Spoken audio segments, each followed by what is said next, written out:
നമുക്കൊന്ന് UP വരെ പോകണം. കാരണം യു പിയുടെ ചരിത്രത്തിൽ ആദ്യമായി തുടർച്ചയായി മുഖ്യമന്ത്രി സ്ഥാനത്തിരിക്കുന്ന റെക്കോർഡിട്ടിരിക്കുകയാണ് യോഗി ആദിത്യനാഥ്. നമുക്കറിയാം 2017 മാർച്ച് 19 മറ്റാണ് യോഗി മുഖ്യമന്ത്രിയാവുന്നത്. എനിക്കൊന്ന് ഇന്ത്യയിലെ ആദ്യത്തെ സന്യാസി മുഖ്യമന്ത്രിയാവുന്നത് ആദ്യമായിട്ട് യോഗിയാണെന്ന് തോന്നുന്നു. അതെ. അപ്പോൾ ഇന്ത്യയിലെ ഏറ്റവും വലിയ സംസ്ഥാനമാണ്. പാകിസ്ഥാനിനേക്കാൾ കൂടിയ ജനസംഖ്യ UPയിലുണ്ട്.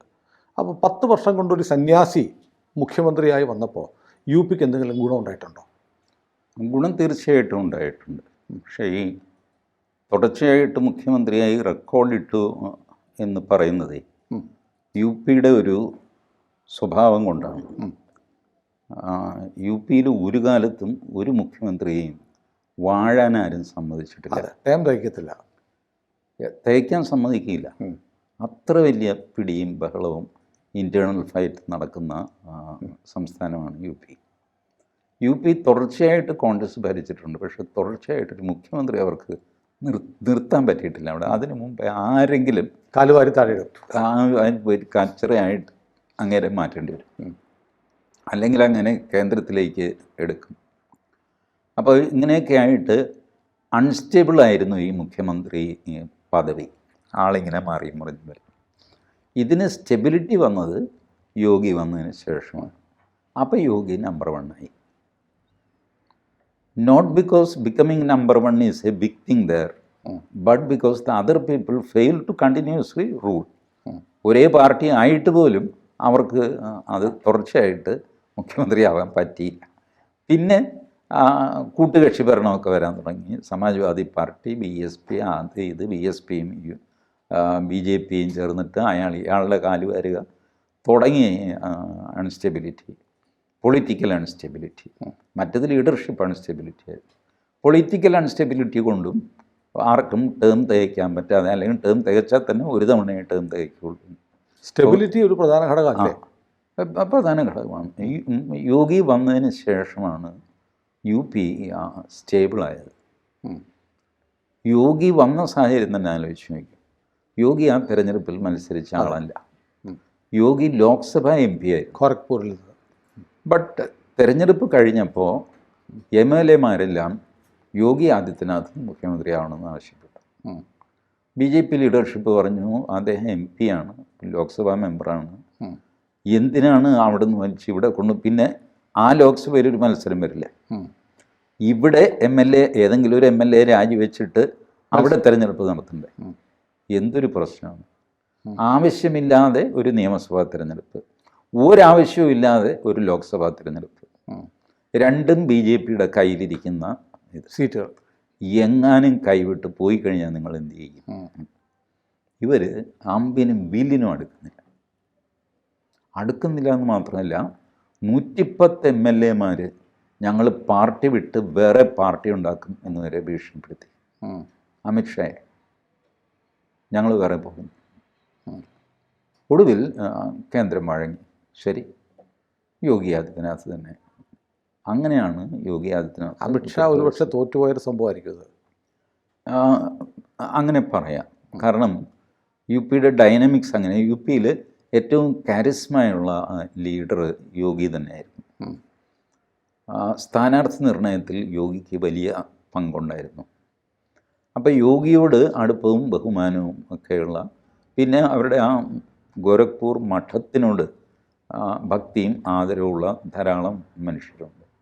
ഇതൊക്കെ വെച്ചിട്ട് യോഗി വാസ് ഓൾറെഡി എ ഫിഗർ. ഇതുപോലൊരു വിഷയം പാർലമെൻറ്റ് തിരഞ്ഞെടുപ്പിൻ്റെ സമയത്തും പറഞ്ഞു കേട്ടു. യോഗി കൊടുത്ത പട്ടികയിൽ നിന്നുള്ള ആളുകളെ മത്സരിപ്പിക്കാത്തത് കൊണ്ടാണ് BJPക്ക് വലിയ പരാജയം ഉണ്ടായത് എന്നൊക്കെ. അതും കൂടെ ഉണ്ടായിരുന്നു. അതിൽ സ്ഥാനാർത്ഥി നിർണയത്തിൻ്റെ അപാകതകൾ ധാരാളം ഉണ്ടായിരുന്നു. ബട്ട് സ്ഥാനാർത്ഥി നിർണയത്തിൻ്റെ അപാകത എന്ന് നമുക്ക് സ്വീപ്പിംഗ് ആയിട്ട് അങ്ങനെ പറയാനും വയ്യ. വാരാണസിയിൽ ആരായിരുന്നു സ്ഥാനാർത്ഥി? മോദിയായിരുന്നു. അതിൽ അപാകതയുണ്ടായിരുന്നു. മോദി വാരാണസിയിൽ മത്സരിക്കേണ്ട എന്ന് അങ്ങനെ ഉണ്ടായില്ല.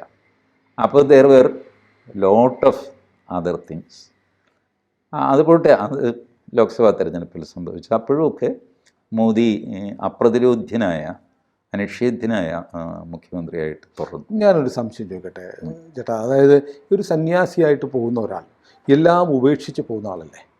പക്ഷേ അങ്ങനെ ഒരു സന്യാസി, പൂർണ്ണസമയ സന്യാസി വന്നിട്ട് ഒരു രാജ്യത്തിൻ്റെ, ഒരു സംസ്ഥാനത്തിൻ്റെ ഭരണാധികാരിയാകുന്നതിൽ ഒരു യുക്തിഭംഗമില്ലേ? അല്ല, ഇത് ഈ സന്യാസി എന്നുള്ള വാക്ക് അതിൻ്റെ യഥാർത്ഥാർത്ഥത്തിലൊന്നും അല്ല നമ്മൾ ഉപയോഗിക്കാറുള്ളത്. എല്ലാം അന്യസിച്ചവൻ, എല്ലാം ത്യജിത്തവൻ, അതാണ് സന്യാസി എന്നുള്ള വാക്കിൻ്റെ അർത്ഥം.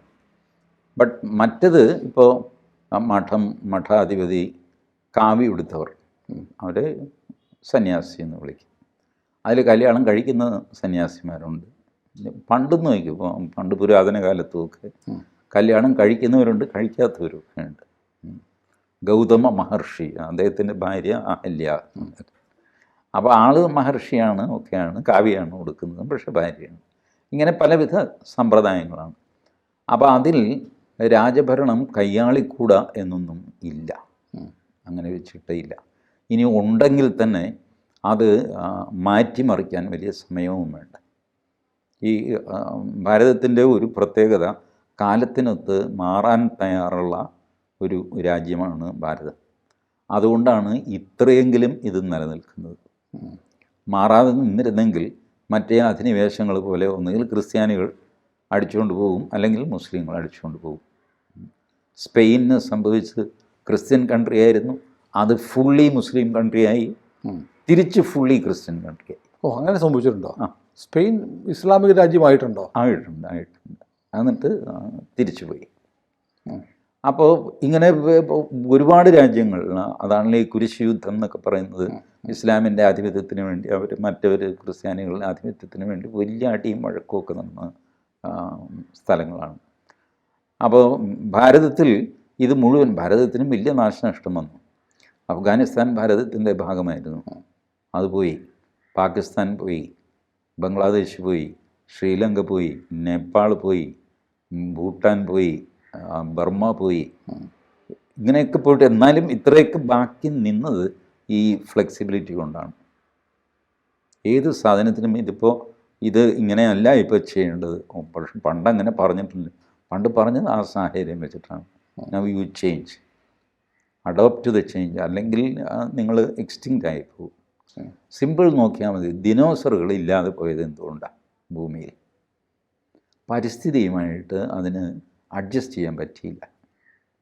അതിൻ്റെ ഒരു വാല് മുറിഞ്ഞു കഴിഞ്ഞാൽ 4 ദിവസം കഴിഞ്ഞാണ് തല ഇത് അറിയുന്നത്. വാല് മുറിഞ്ഞു പോയി, അപ്പോഴത്തേക്ക് അത് മുറിഞ്ഞ് വഴിയിലെവിടെ പോയി. കാലാവസ്ഥയുമായിട്ട് മാറാൻ അതിന് സാധിച്ചില്ല. അപ്പോൾ ഈ കാലാവസ്ഥയും സാഹചര്യവും ഒക്കെ അനുസരിച്ച് മാറുന്ന ജനതയ്ക്ക്, മാറുന്ന സംസ്കാരത്തിന് നിലനിൽക്കാൻ പറ്റുള്ളൂ. ബേസിക് മൂല്യങ്ങൾ വിട്ടുകൊടുക്കാതെ. ഈ സ്വാമി രംഗനാഥാനന്ദയുടെ ഒരു പുസ്തകമുണ്ട്, eternal values for a changing society. വായിക്കേണ്ട പുസ്തകമാണ്. സൊസൈറ്റി ചേഞ്ച് ചെയ്തുകൊണ്ടിരിക്കുന്നു, വാല്യൂസ് എറ്റേണലായിട്ട് നിൽക്കുന്നു. അപ്പോൾ അങ്ങനെ ചെയ്തത് കൊണ്ടാണ് ഭാരതം ഇങ്ങനെയെങ്കിലും നിലനിൽക്കുന്നത്.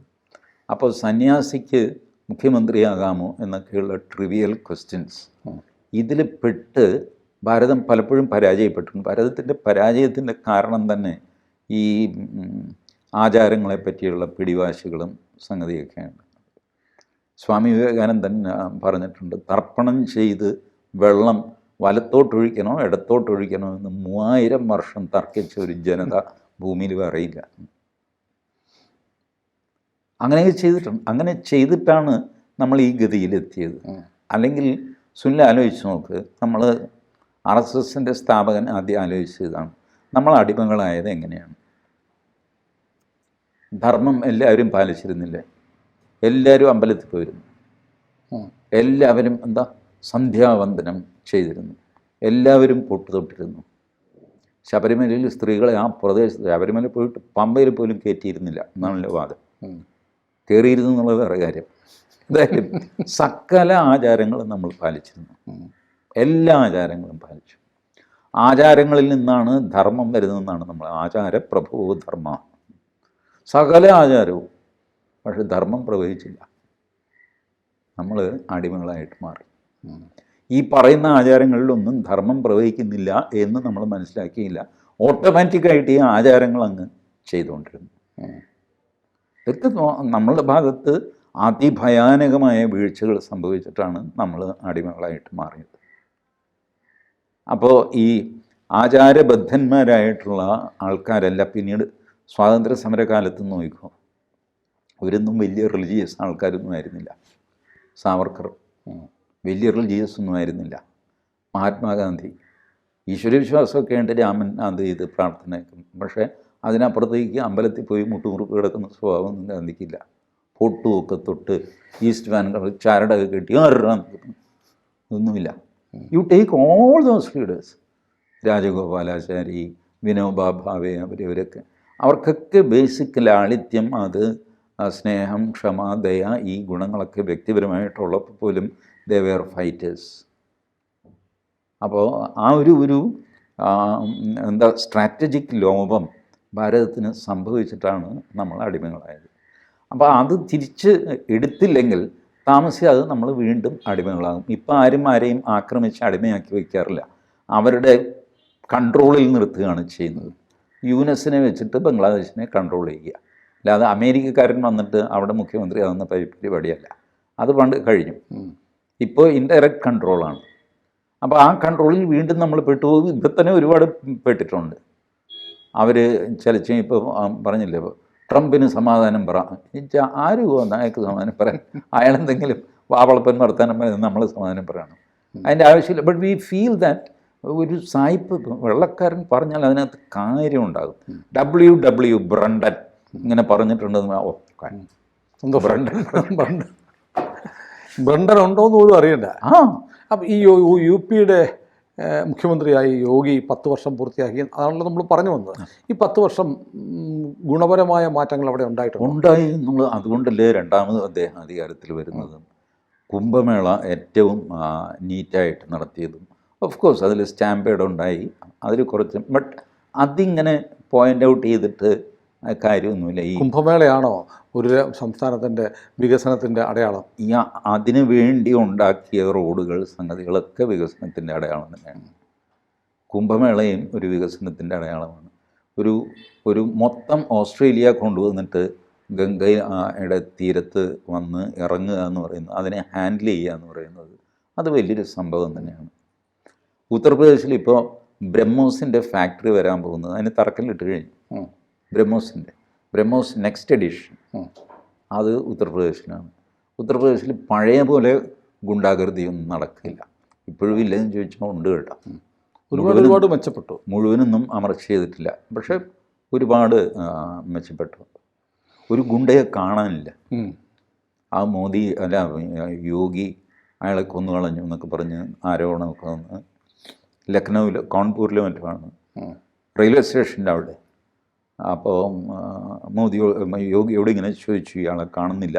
ഇവിടുത്തെ ഒരു ഷോർട്ട് ടൈം ഗുണ്ടയായിരുന്നു, വലിയ ആളൊന്നുമല്ല, അത്തീഖ് അഹമ്മദിനെ പോലെ ഒന്നുമില്ല, എന്നാലും ലോക്കൽ.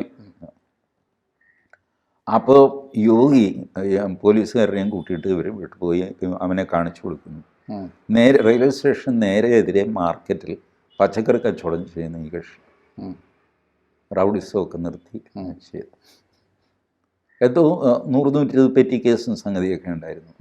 അത് എല്ലാം കൂടെ കോമ്പൗണ്ട് ചെയ്ത് തീർത്ത് മര്യാദയ്ക്ക് ജീവിച്ചോളണം എന്നൊക്കെ പറഞ്ഞ് 2 അടിയൊക്കെ കിട്ടിക്കഴിഞ്ഞപ്പോൾ ആശാൻ തൃപ്തനായി ചെയ്തു.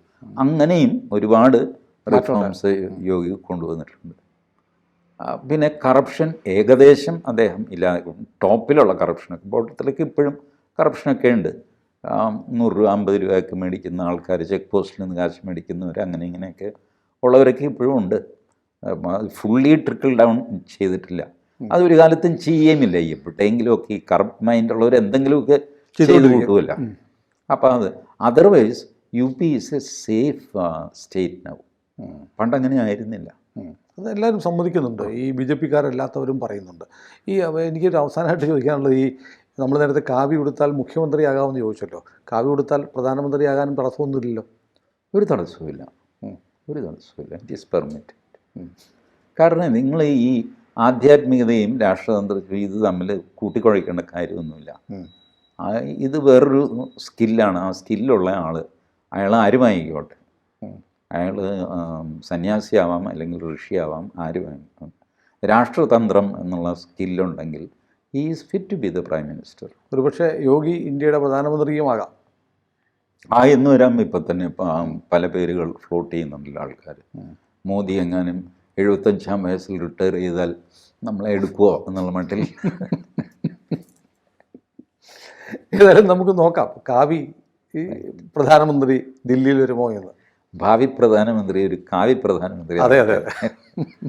കൂടുതൽ വാർത്തകളും വിശേഷങ്ങളും നിങ്ങളിലേക്ക് എത്താൻ ABC മലയാളം സബ്സ്ക്രൈബ് ചെയ്യുക, ബെൽ ബട്ടണും അമർത്തുക.